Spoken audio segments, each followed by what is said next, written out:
Hey guys, so today's video is Dramageddon part 2, so essentially Dramageddon 2.0. I've already done a Dramageddon video for Dramageddon 1.0. This is such a mouthful, and it was basically the breakup between Manny MUA, Laura Lee, Nikita Dragon, Jeffree Star, and kind of Gabriel Zamora, and I kind of gave all of my opinions on that. That was a pretty interesting video to film. I look so tired right now.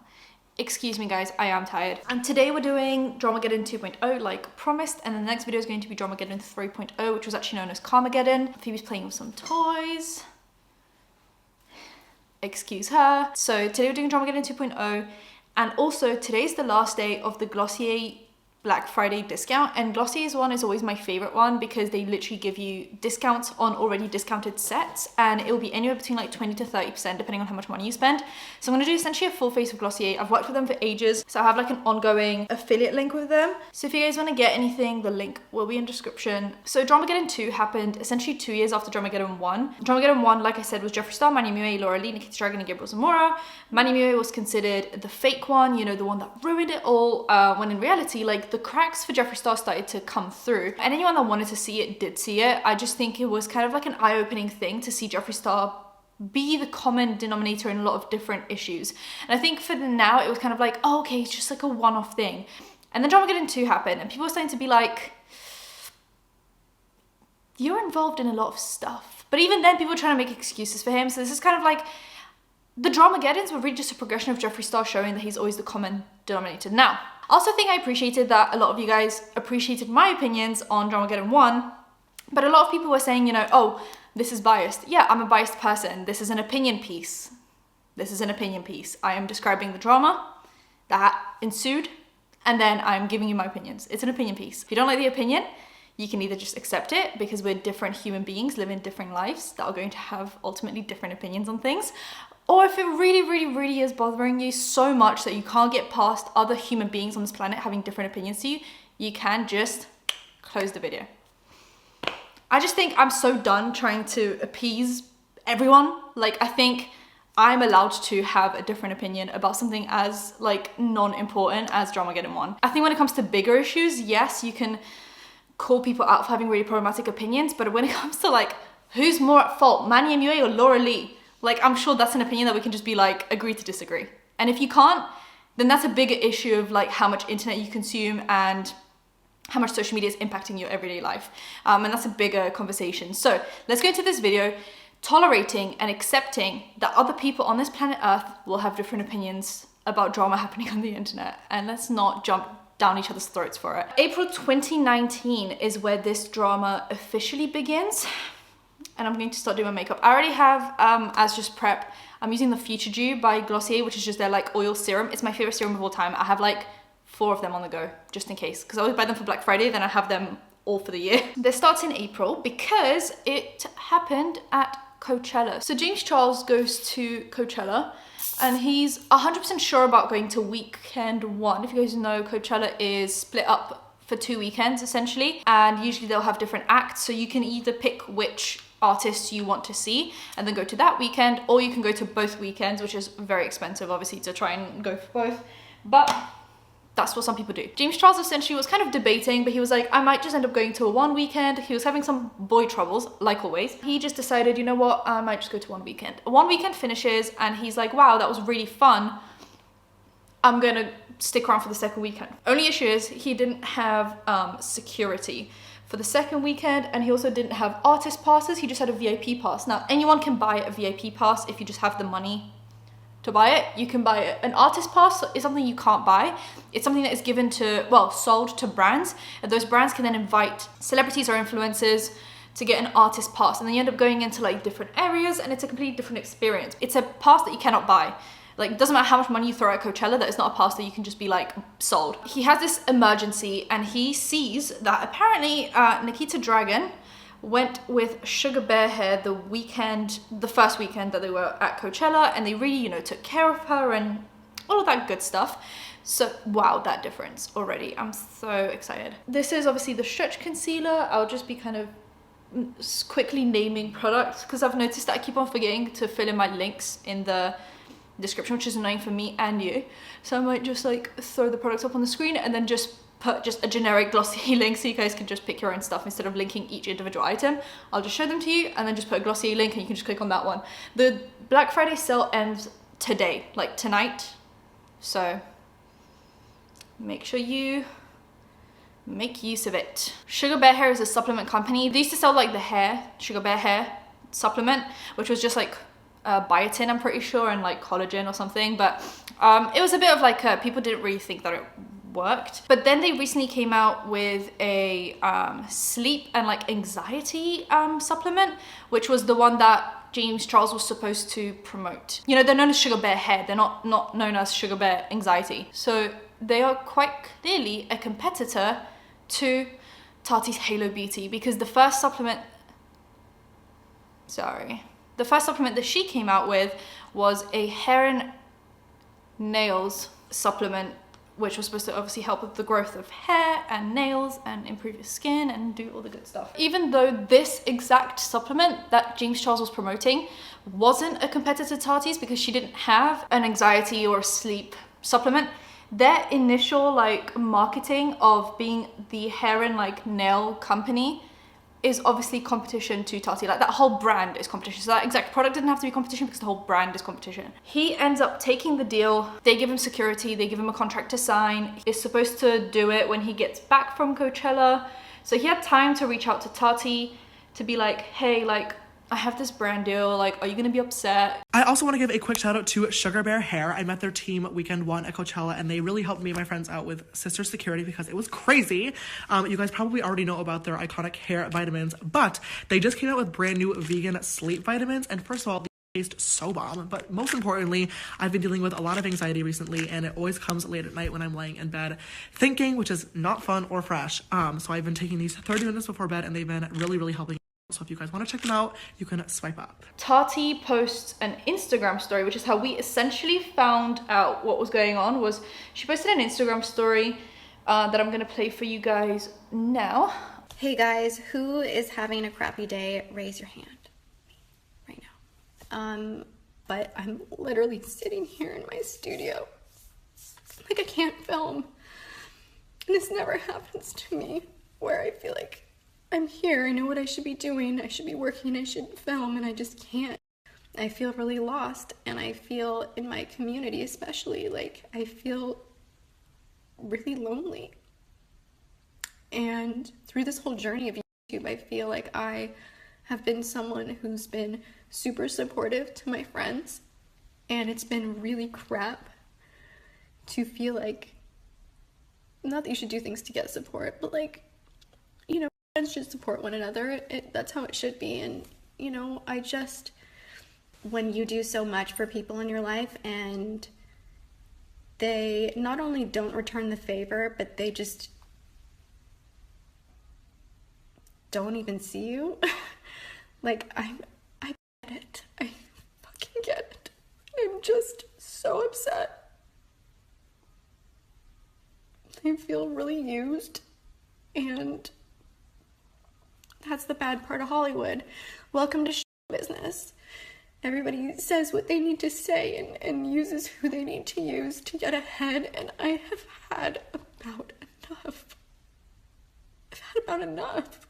So she posts an Instagram story being like, I'm just upset because I feel like I've been nothing but loyal to everyone in the industry and always trying to help them and support them, but that is never given back to me. And she's just quite clearly like, just upset that she's put so much effort into a friendship that wasn't real, because it wasn't like fair on both sides. This is the solar paint. James Charles puts out basically a written statement not naming Halo, because obviously he's still got contractual liability where he's not allowed to mention any competitors. So he's like, I'm so sorry to Tati, my friend, her brand's, you know, great, but like, But he's not allowed to really say anything, which Tati notices, and like she makes note of it mentally, and she's like, oh, okay. We kind of get like nothing from kind of when this happens to May, and in May she posts Bye Sister. So we're just gonna jump straight into it. Like that was really the thing that ignited Dramageddon 2. We're going to use my favorite, very well used. I think I'm on my last use of this, and then it's panned, and I just bought a new one from the Glossier sale because this is my favorite brush of all time. This is the Clout paint. Trying to look at it. There's nothing in there. Let me puff. This is my favorite blush of all time. So she says that she received a text from James Charles that blindsided her, and then that's why she decided to speak out now. She says that he had 9 days after Coachella happened to warn her that this was going to happen. Like, hey, I took this deal. I can't go back on it now. I'm really sorry. Forgive me. But he waited a long time to let her know. He has trashed Sugar Bear Hair in the past and trashed the influencers that take the deals. He was like, this is so embarrassing, like it doesn't even work. Of course, like he was probably discussing the like biotin hair growth stuff, but regardless, like I think if you don't support that one, you just don't support the whole brand. I love looking a little bit sunburnt, so that's my, I just put blush everywhere. Everywhere I put bronzer, I also put blush. Oh, I just stabbed myself in the eye. Then I'm gonna use the Halo Scope in Quartz. It's one of my favorite like natural highlights, the ones that don't really have much shimmer going through them, just like a glow. Apparently he had downplayed the ad and like made excuses for himself, just being like, no, it's just like, you know, it's just like a little thing, it doesn't really matter. Gabriel Zamora apparently dragged her, which pushed her to make this. Now I actually looked into this. Gabriel Zamora posted like a Q&A type of video just discussing the community, and in that he starts dragging Tati for the Instagram stories, being like, you don't own him, you know, he's not your property, just really going off on her. Which, if you guys know, like I have no issues with Gabriel Zamora now in this current day. I think he's just minding his own business. But back during Dramageddon 1 and 2 and like all of them, I think he was really igniting the fire and then like backing away, you know, prod the bear and then go, oh my God, why would you expose me? Why would you attack me? And then he would hide behind this, like, I'm just keeping it real. Like, I'm just being honest. It's like, no, there's a difference between being honest and like igniting drama for no reason and watching people burn. So to set my under eyes, I'm gonna use the Wilder. I have G11 to G12 because I just have everything in G11, like stretch concealer, skin tint, everything's in G11. So Gabriel Zamora, once again, is just getting involved where he doesn't really need to be involved. He essentially single-handedly ignited By Sister because Tati did say that, like, clearly it seemed that James Charles had gone to Gabriel Zamora and vented about Tati. So after he put out a public apology to Tati being like, I'm so sorry, he probably went to Gabriel Zamora and was like, oh my God, I can't believe she's angry. Like, that just made the apology sound really fake and like he didn't really mean it. So that is what pushed Tati to be like, oh, he's not real and he doesn't care about me. And I need to talk about that, which did it require a 40-minute expose that then got 50 million views? Probably not, but I get why she could have been pushed in this general direction. So Gabriel Zamora ignited By Sister. If it wasn't for Gabriel Zamora, James Charles would have been fine for a really long time. Now I'm gonna do my favorite thing, which is top up all the cream products with powder products. If you know this method, you know. We have Physicians Formula Butter Bronzer. In the video, he also mentions how Tati's been fake to James Charles because she did a collab with Thomas Halber, even though at the time of the collab, Thomas Halber and James Charles were fine. He got the timeline wrong. I saw a drama channel talk about it because I was doing all my research. Apparently the timeline was completely wrong. I'm also using Kylie Cosmetics in Pink Power. This is my favorite blush of all time. I literally cannot live without it. It's beautiful. And it perfectly matches the Glossier blush because it's got that like cool toned pink look. And this is how my makeup looks natural but stays all day. I layer my cream products with my powder product in similar shades and then I end up just having like natural dewy looking makeup. That makeup lasts literally until I take it off. And my favorite highlight, the Nabla Skin Glazing in Ozone. She says that this was more than just like vitamins and a sponsored post. Like this was about how much she's done for James Charles that he's just not appreciating now that he's a millionaire. Now he's like forgotten how he got here, right? So she mentions this thing about how no management, and at the time on YouTube, if you didn't have a management, you basically couldn't make money. Like now it's so easy, you just sign up for the AdSense program and you make money, like that's it, and you don't need to be a part of a management. But there was a point on the internet where you really needed a management who were going to be the middleman between you and YouTube so that you could be monetized, which is why I remember at the beginning of YouTube, gaming videos couldn't be monetized because no one wanted to monetize, like no one wanted to manage gaming YouTubers for some reason. And then there was one management which basically created a monopoly and they could charge whatever they wanted for these YouTubers to sign on to them, right? So I've used the Kaleidos primer and the e.l.f. by Taste palette in I Love You a Latte. It's just an all matte eyeshadow palette and I love it. Everything blends so beautifully on top of that Kaleidos primer, and I literally just sculpt out my eye and just focus it on the outer corner. She managed to get him signed to Style Hall after no management wanted to touch him because of the Ebola scandal that he went through, where he basically said he doesn't want to go to Africa because he's going to get Ebola. I recently bought the Space Cowboy single shadow from Urban Decay that everyone's been raving about for years, and it's the most beautiful thing in the world.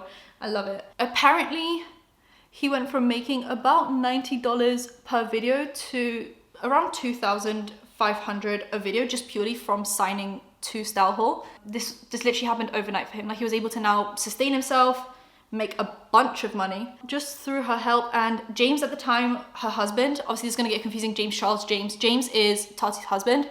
He managed people back in the day, like he did a lot of like management roles, and he was the one that mainly helped James Charles. So this hurt not only Tati but also her husband. She tried to address this privately, but he just got more demanding and aggressive the more that she didn't want to comply. So when he was like, no, like stop making me look like the bad guy, like please just help me out, this is making me look really bad, she just like didn't want to comply, and he just got more aggressive and demanding. So she felt like there was no other way but to make this a public thing. I'm gonna use the Glossier Boy Brow and Brow Flick. This Boy Brow I believe is clear, but I also really like the blonde one, but you can obviously, there's brown, there's like black, there's all sorts of different colors. So he got more demanding. She decided to just say it publicly because she felt like he was getting more entitled as the days went on with his career. So she felt like someone needed to stop him, and it was going to be her, which is a very, you know, entitled thing in itself, to be like, I need to humble this person. But sometimes some people do need to get humbled. So this is where it gets really complicated, and where people to this day will argue about whether this video was the right thing for Tati to do or not. Because like, no one's perfect, but then again, like if you're seeing that someone's really just being a bad person behind the scenes, do you speak up? She says that he gave his side to drama channels instead of communicating with her before she had even been in contact with drama channels.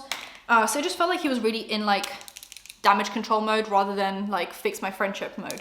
She says there are also things that she can't defend but also talk about because they're so abhorrent, like DMs that she's getting. So that could be like allegations from people, which now looking back on it in hindsight, because now we know that there are so many allegations against James Charles, so like these allegations were probably true.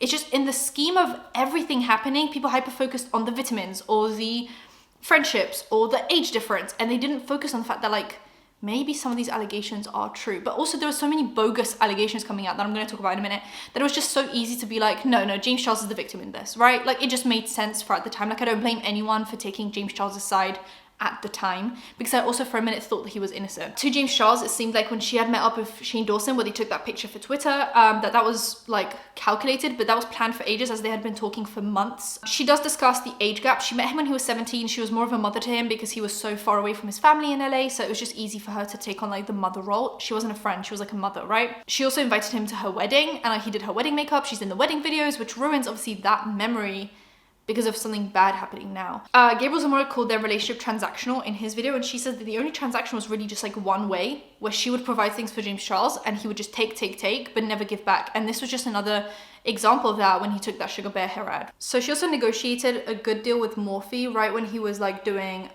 codes with them, and then they wanted to do an eyeshadow palette. Apparently they were offering a really bad deal, and they ended up, James, essentially her husband, ended up negotiating like a really good deal for him.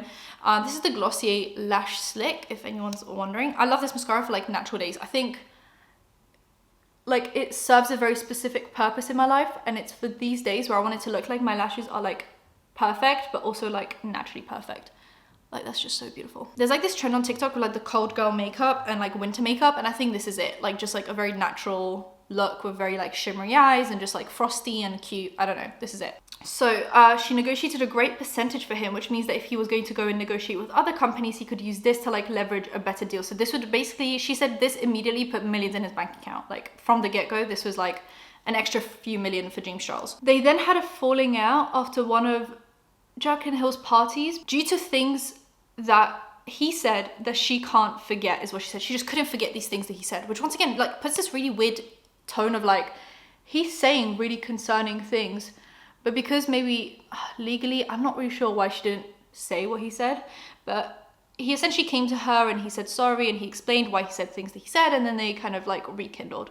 But she was already quite like, the concern for him was already building, and you can kind of tell. There's also things about how like they would always do collabs on her channel but never on his channel. Like it was always just very transactional, but not the way Gabriel Zamora had put it in his video. He also wanted to do an exposed series on the community, which was when he was like beefing Marlene Estelle because she ended up getting a deal with Netflix and he didn't, and he thought he'd like deserved it more because he wanted to expose the beauty community. And she was like, do not, that will literally ruin your career. She also hates how much he sexualizes everything due to how young his audience is. Like she saw his fans and how young they were and how much he would like sexualize everything. So then we get to the Seattle part, which is kind of like the bulk of this. So he would talk about how he would manipulate straight men, threaten to expose them if they didn't comply. He was sexualizing the waiter at her birthday dinner, said that he's allowed to because he's a celebrity. His mum thanked Tati for looking out for like James, and Tati essentially was like, look after your son like yourself. I'm so done looking out for him. Which is the bit that everyone was like, oh, like she called out his mum in the video. Like that was rough. Like some people are very like iffy about that. I'm just going to do my lips off camera. I'm going to use the Charlotte Tilbury lip cheat in Iconic Nude because Glossier doesn't have lip liners and I think they need to. And then I'm going to use just the red Glossier lip gloss. I think it's the best one they have. Like this is the best shade, hands down. This makeup look is so much quicker than all the other ones, so I'm done already and I'm still like going through the tea and the drama, so let's just do that. She had to go at him in front of Gabriel Zamora, so then when he filmed the video, it seemed like he had just completely ignored the fact that she felt like James Charles was a predator and just jumped to defend him. So she felt like he was like almost compliant in allowing his friend to behave the way he did. She also believes that Sugar Bear Hair was orchestrated way before Coachella and it was just like an excuse for him to be able to take that deal. Mainly in the past when he made it clear that he wasn't really supporting Halo as much because he has a young audience and supplements are a bit of a weird, like,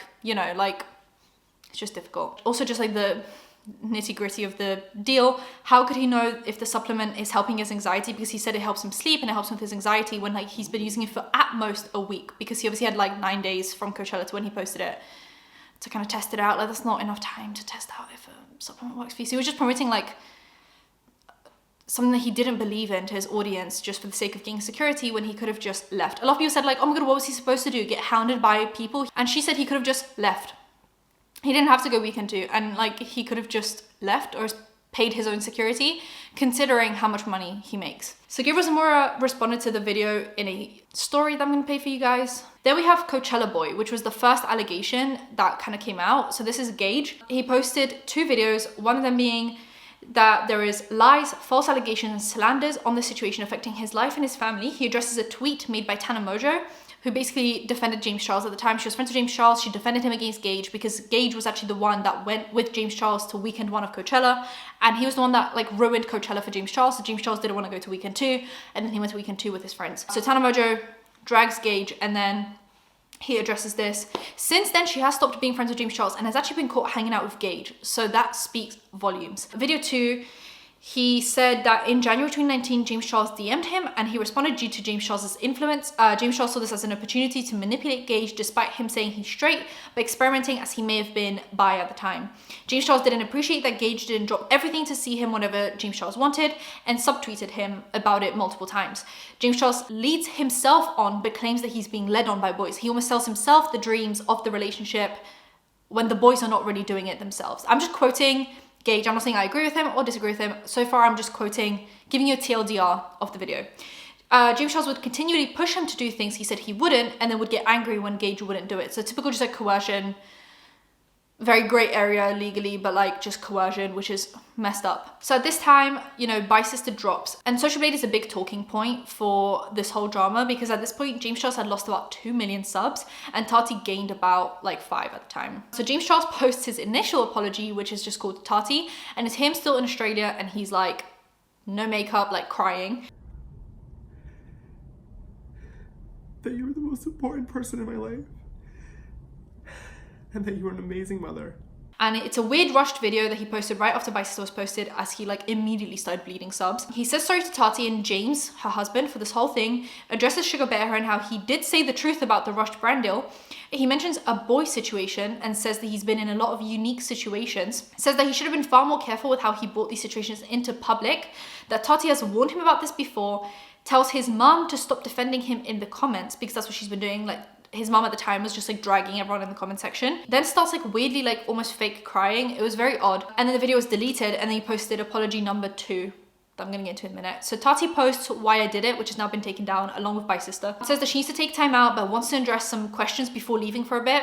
She wants the hate and picking sides to stop. She didn't expect to gain subs as she was going up against someone that was kind of scary to her and someone that had a much like more loyal aggressive audience in her mind, that she felt like she was actually ruining her career by posting by sister, but it ended up being like the other way around, and then the other way around again, and then like the other, you know, this has been flipping back and forth for like 2 years. So she says that James Charles reaches, you know, 30 million people across all of his platforms, and she needed to address some of his problematic behavior to save those 30 million people. He didn't take her personal advice seriously, so she needed to get to him publicly because that was the only way that he was going to listen in her eyes.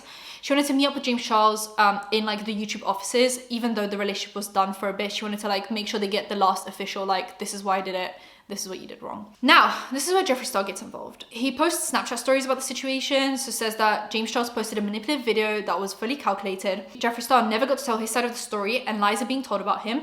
Jeffree Star wants to show facts. There are screenshots and evidence that he needs to show. And he says, if you know me, you know I'm not a liar. No, Jeffree Star, if we know you, we know you're a liar, because you've been proved to be a liar time and time again.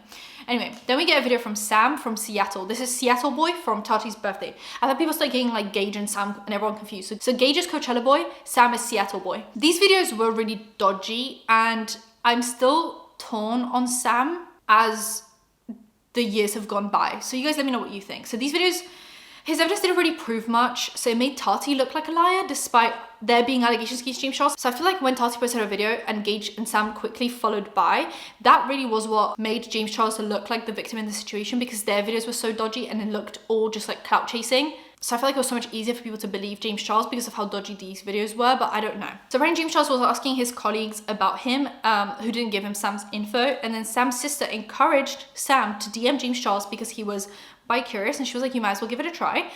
Says that James Charles is a bad kisser, which I thought was quite unnecessary. Like, it was shady back then, like I thought it was haha shady and petty, but like in the grand scheme of accusing someone of being a predator, like it's kind of unnecessary. So they met up in like a hotel, and that's where they were kissing, and James Charles didn't want Sam to leave after they were done kissing, and they kept in contact for a few weeks after that.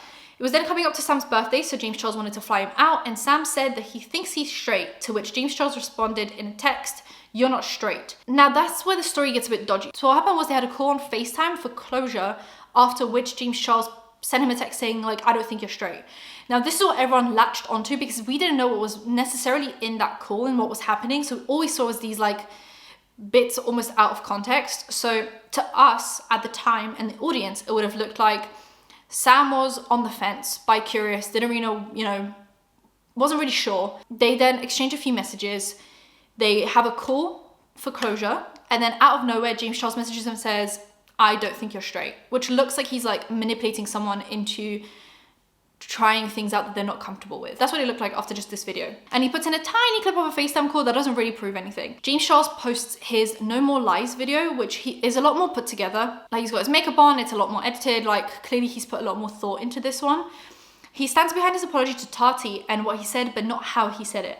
Addresses Tati's second video and Jeffree Star's Snapchat stories too. He starts with Coachella, said he had security for week 1 but didn't want to go week 2. Last minute changed his mind, got the security pass from Sugar Bear Hair. Messaged her before posting to warn her, but like he sent her a message like literally right before he posted the story. So it wasn't really much of a warning, just more of like a, "Hey, I'm doing this. Hope you're okay." And she was upset, but he had a contractual obligation to go through with it. He flies to San Francisco, and when he lands, he saw that she posted her Instagram story. So he starts reaching out, but he gets no response. Now we get Halo and Sugar Bear Hair. He never said that he wouldn't do a sponsored deal for Halo or Sugar Bear Hair, and he has mentioned Halo multiple times without a brand deal attached on his stories and in like different videos that they've done. He got accused of being a predator, but then uses "I'm a 19-year-old virgin" as some kind of an excuse, like some kind of an explanation for not being a predator. Being a virgin doesn't make you not a predator. You can still be a predator and still be a virgin, because first of all, like, virginity is a social construct, and what does it even mean? Like, what if you've done like one thing but not another thing, you're like a virgin, but like you could have forced someone to do things that are technically not considered taking your virginity. Do you know what I mean? Like, there are a lot of sexual acts that you can do that aren't to do with virginity. So like, doesn't make you not a predator. Sam from Seattle is the boy who was a waiter, and apparently conversations on her birthday didn't get inappropriate at all. Sam apparently found the flirting flattering and said that he was bisexual. "I'm a Celebrity" is apparently an inside joke that they all have. James Charles DM'd him that there was no pressure to do anything, but they met up at a hotel and kissed, but nothing else, which kind of lines up with Sam's story in a way. Sam texted him that he was fully gay, but used it as a way to get James Charles to call him. Now this call is the FaceTime call that we didn't get context for from Sam, which is why I think Sam's video is so dodgy, because why would you omit that piece of information? If you had nothing to hide, why would you not tell us how this call came about? What was actually said in the call? Like, It just felt like he really skirted over that call because that was convenient for the storyline. So he kept on messaging him saying, I'm gay, to get James Charles to finally call him. When he did call him, Sam started recording him illegally because California has like the 2-party consent laws. And after that, James Charles obviously messaged him saying, I don't think you're straight, I think you're gay. Because in that phone call, Sam was like, oh, actually, I think I'm straight, after messaging him that he was gay. So obviously, these messages all out of context look really bad, but in the context of what Sam did and all the scheming that he did, it makes more sense, right? So he says that he wasn't forcing like a sexuality on anyone. So then this was what the chat between Tati, him and Gabriel Zamora was about. This was the whole situation. Tati gave him advice and then apparently did what she essentially warned him would happen to him. Like she was like, someone's gonna call you out. And then she called him out. So she did what she warned him against. He says that he slid into people's DMs and would stop when they weren't interested. Then we get into some like people really using this. I think this situation could have really been truly the end of James Charles if people hadn't used this to social climb, clout chase, or make up stories for funsies. Like people really took this and ran with it and it was disgusting, and looking back on it, like yikes. But at the time we didn't know what was true and what wasn't, so we were just reporting on everything. But since then, real victims have come out, and now we know that James Charles was a predator. But at the time it would have had way more impact if we didn't have these fake stories, because James Charles ended up getting away with it for another year or two after that before allegations came out again. And we could have really just like prevented that 2 years from happening if we had just stuck to real stories and people didn't make up fake stories for fun. Zara Larsson called him out in a tweet, which was pure misinformation. People like Zara Larsson are the reason why James Charles got away with it for so long. She put out a tweet that James Charles DM'd her boyfriend multiple times and it was like pressuring, even though this is how she got her boyfriend. And James Charles makes a really good point. Why is Zara Larsson allowed to hound a man on social media until he pays attention to her, but James Charles, a gay man, can't do the same? Slight homophobia, if you ask me. There was also an essay in school story, apparently how he had essayed someone at school. Completely false. The person who put it out said it was a social experiment. Disgusting. So before this whole situation happened, Jeffree Star had put out a tweet that people tagged James Charles in. So he reached out to Jeffree Star privately, who told him that it wasn't about him. But allegedly, Jeffree Star was already like plotting behind the scenes. So he flies to Australia and Tati posts her video. Jeffree Star starts messaging him really like threatening and like really intense messages. And then James Charles posted his Tati video in panic. Jeffree Star also made this quote tweet to Ian's tweet. Ian is James Charles's brother, calling James Charles a predator. There are even more threatening messages from Jeffree Star to James Charles. Now, we also have a timeline of Jeffree Star flip-flopping on James Charles this whole time. This is a timeline made by Sebastian Williams. If you want to pause and just look at it and look at like the hypocrisy of Jeffree Star across this whole situation. He is the common denominator in every single bad situation on the internet to do with the beauty community. Jeffree Star is there, making it look bad. So after the Biceps video came out, Sam had actually called him 9 times since then, and both Tati and James wanted to meet with James Charles, and then so did Jeffree Star. He ended up declining everything since this became so public. He didn't feel the need to make it private again. And he said he's stepping away from working with Jeffree Star's brand because he was selling his merch through Jeffree Star's brand, and is taking time away from YouTube. People are now expecting Jeffree Star to come out with receipts because he said he has all this evidence against James Charles for him being a predator and all of this stuff. People are expecting, you know, great things to come out from this. In May 2019, Jeffree Star posts, "Never doing this again." So after hyping up evidence and scary things about James Charles on Twitter and in personal messages, he says he doesn't want to be involved anymore. He went to a dark place after watching No More Lies. I think he wanted to drag James Charles after Tati, but saw that there was a good response to James Charles's No More Lies video and a reverse on Social Blade when James Charles started gaining subs again and Tati started losing subs again. So, hear me out. Tati posts Bye Sister, she starts gaining subs, James Charles starts losing subs. He posts Tati, that doesn't help. He deletes Tati, posts No More Lies. In that video, people started believing James Charles because the allegations were very weak. Weak looking at the time, there was not much evidence for them.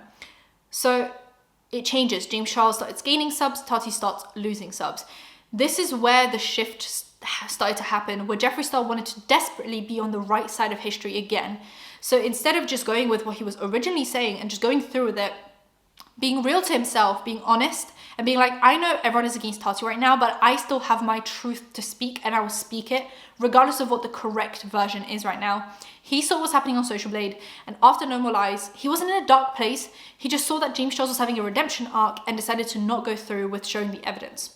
He just picked the more beneficial side, which is what Gabriel Zamora has been doing for Dramageddon 1 and 2, just picking the beneficial side. He doesn't want to play games anymore. He regrets putting out the tweets about James Charles. He's done with the tea and the drama. And that's it. So now we go from May to June. Sam posts his I'm sorry James Charles video. He admits that some things were not true, so he retells the story again. Within seconds of kissing James Charles, he knew he was straight but didn't want to say anything. His family and friends pressured him to continue because James Charles was famous and it's a crazy opportunity. But he didn't want to use him, but his friends and family wanted him to use him. And he just used Tati's video to make James Charles look worse and gain from this, which is why it looked so bad, because it clearly was just a clout chasing story. So in September 2019, the Beautiful World of Jeffree Star trailer comes out, which heavily implies and teases that the bi-sister drama was going to be in the series and is going to take a big part of the series. In October 2019, the Beautiful World of Jeffree Star comes out at the first episode, and they barely mention bi-sister drama. And as we know, the whole thing was an infomercial just to sell their makeup. It was to jumpstart Shane Dawson's makeup career. Now the series ended November 23rd, 2019. That was the last episode where he finally addressed bi-sister, but only for the first 10 minutes of the episode, and then it just went straight back into selling their makeup. I forgot how much I was involved in that series, not as in personally, I didn't send in my clips or anything. I didn't take part in editing it, but he put in a lot of clips of me talking about the drama into the series, which was so difficult, so weird to watch myself while researching drama, because I forget that I'm a YouTuber sometimes. There's Phoebe. She's trying to say hello to everyone. Say hello, Phoebe. Hello, Phoebe. They basically just do first reactions to when the videos were dropped. He felt bad for Tati, he felt bad for James Charles, he felt bad for everyone, and that was essentially all he said. And then he just went back into just doing the regular episode of the series. And that's really officially where the drama ends. That was really it. November 23rd was the last time people really spoke about it in 2019. There was a massive impact on the makeup community from that point onwards. I think this was really the drama that destroyed the beauty community. It's not the same anymore. I think beauty on YouTube, small beauty creators are still thriving, but no one is getting millions of views anymore for posting beauty content. People getting maybe hundreds of thousands of views, up to 1 million, but it isn't what it used to be. No one's making hundreds of thousands a month from a Morphe code. I think now beauty's definitely moved to TikTok, and then they'll probably have their own Dramageddon, and I'll report on that at some point. But beauty community just hasn't been the same since. They sold millions of units of the makeup through the Jeffree Star website, the Morphe website, the Beauty Bay website. They sold so much of the conspiracy collection, and it was all on the back of the bi-sister video.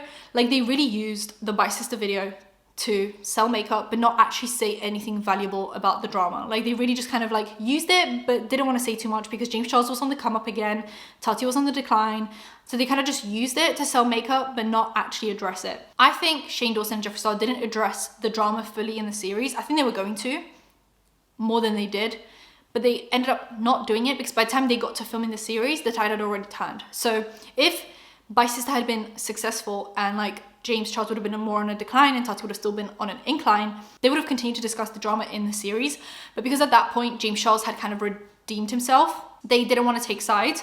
So they just put in first reactions and then just left it at that. And Tati was left out to dry, This was the biggest drama of our generation on YouTube. I don't think anything was bigger than this. And it impacted everything since. YouTube literally hasn't been the same since, both emotionally and factually. I think people aren't that excited about anything to do with YouTube anymore.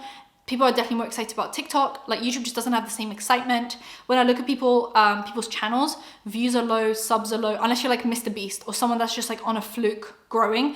Most people, when they compare their social blades from now to a year ago, growth isn't the same, subs and views are not the same. I just think everything slowed down after this. Now, a few months after this, Dramageddon 3 officially started, and that's what the next video will be about. So if you're wondering why I'm not mentioning the Mum's Basement podcast or anything like that, I consider that to be Dramageddon 3, so I'm going to discuss that in my next video. So yeah, subscribe, hit that bell, comment for engagement, let me know what you guys thought about everything. Let's not shout at each other, and I'll see you in my next one. Bye guys.